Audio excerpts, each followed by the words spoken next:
Hundreds of years ago, a supreme predator stalked the UK. The lynx, a cat the size of a Labrador that hunts by stealth. Deforestation, a decline in prey species, and human persecution are all thought to have contributed towards the lynx extinction in Britain by the late Middle Ages. But now, could the cat be on the verge of a comeback?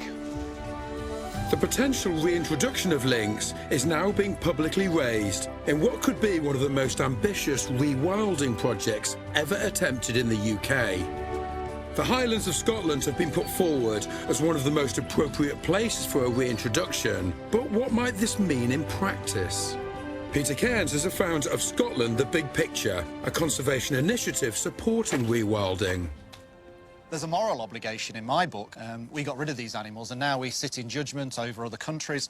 We ask in India to look after their tigers, we're asking Africans to look after their lions, but we're not prepared to have large predators here in our own backyard.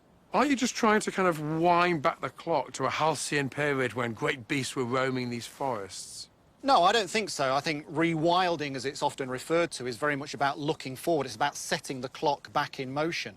So how would lynx reintroduction affect the wildlife in these beautiful pine forests? Well, lynx predominantly prey on medium-sized woodland deer. So in Scotland's case, that would be roe deer, it would be sika deer, potentially red deer calves. And of course, what that does is reduces the grazing pressure that these herbivores bring to the forest. It would allow the forest to breathe and allow it to regenerate. Do you think that you'll see lynx back in these forests in your lifetime? That's a tricky question. I'd like to think that, given time, the public would come to love this animal once they know more about it and to see that the benefits far outweigh the disadvantages. Scientific analysis has suggested that a viable population of around 400 lynx could survive in the Scottish Highlands, with smaller numbers possible in southern Scotland and some of the wilder areas of England, like Kielder Forest. But not all are convinced by the arguments for rewilding, with livestock farmers like Alistair McLennan remaining sceptical. I think we should look after the species that we have here. We've got capercaillie, black grouse, red squirrel, wildcat. We spent a lot of money on these species to try and maintain them. My understanding is this is an animal that's very shy, and it's essentially a woodland animal. You know, here your farm, you're grazing open land. But if you look around, we've quite a lot of woodland around our fields, and, you know, there's nothing going to stop it nipping out of the wood to take sheep. Were the lynx to be reintroduced, is there any mitigation that you can think of that might help farmers? I think compensation is a complex issue, although they see it as a very simple issue. You know, one dead sheep, you compensate for a sheep. But that's not the way it goes. I've sheep in this field, there's 40 sheep, but there's 120 lambs inside these sheep in this field. So it might kill a sheep, and that'll be 3 lambs inside it. But the rest of them that have had a chase around might also lose their lambs, and you don't know that for maybe weeks afterwards. Of course, one positive benefit would be a huge potential increase in tourism. Yeah, and we ourselves have self-catering properties, so we benefit from tourism. But the lynx is a very elusive species, and it's nocturnal. So how many tourists are actually going to see it? It's a complex picture. Yes, absolutely. I've heard arguments for and against reintroducing lynx to the UK, but to really get an understanding of what it might be like to bring these animals back to our landscapes, I need to go somewhere where they've already done it. So next, I'm headed off to the mountains of northern Germany.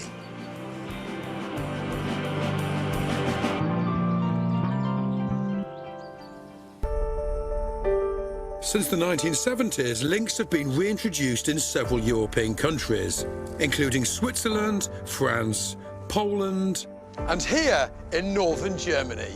I'm in the Harz National Park to look at the impacts of lynx reintroduction and to see what could happen if we were to follow the same initiative back in the UK.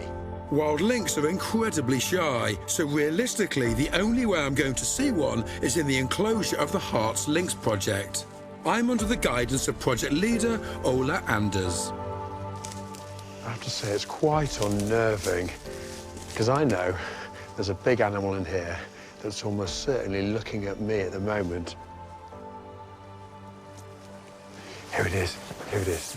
Wow, look at that. Sharpening its claws, the killing weapons. I can't believe how big it is. I'm in awe of that animal. It's beautiful, it's powerful, and it's totally at one with this incredible environment here. Since the project began in 2000, 24 lynx have been released back into the wild.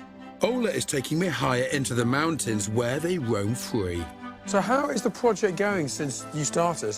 Well, it's doing quite well at the moment. The number of lynx is increasing, but the range of the lynx is also increasing. Lynx has left the Harz Mountains already and is reproducing in other areas. Slowly spreading across northern Germany.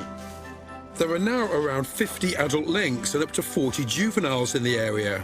It'll be a long time before the ecological impacts are fully known, but they are clearly finding plenty of prey in the forest. We have a lynx kill.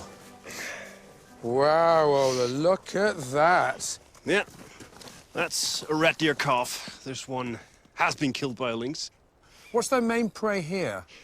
The main food here is roe deer. But we have some red deer specialists among our lynxes. This is a big animal to take down. This is a big animal, and this animal is much heavier than the lynx. They appear to be thriving here, but I'm eager to seek out opinion from those whose livelihoods could be impacted by the lynx. Jan Tierling keeps fallow deer close to the Harz Mountains and has lost some to lynx. Well, I lost 7 deers, and it was horrible for me to see all the dead animals around. But we got in contact with the Harz project, and so we got our money back and got help to build up the fence. But obviously you can't put an electric fence around every population of livestock. What other ways can you protect them?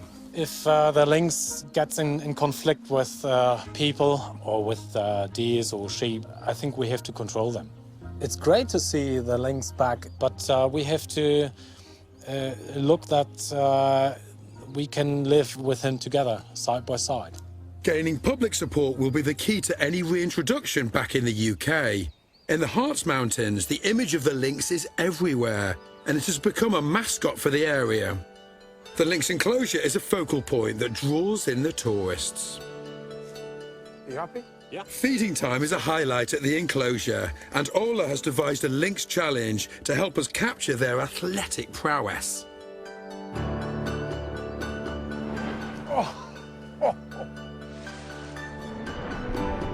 Lynx are ambush hunters, attacking their prey from behind cover rather than chasing it down. They're capable of jumping over 2 meters in the air. But what do the tourists make of this impressive predator living here? It's a good idea to take them back in the forests we have here, yes. It's amazing that we got the big predator back in Germany, and I think it's amazing for the hearts. It shows our good nature here. This project has worked hard to keep people on side. We would have to do the same if we are to have any chance of seeing Britain's lost big cat return to our own wild places.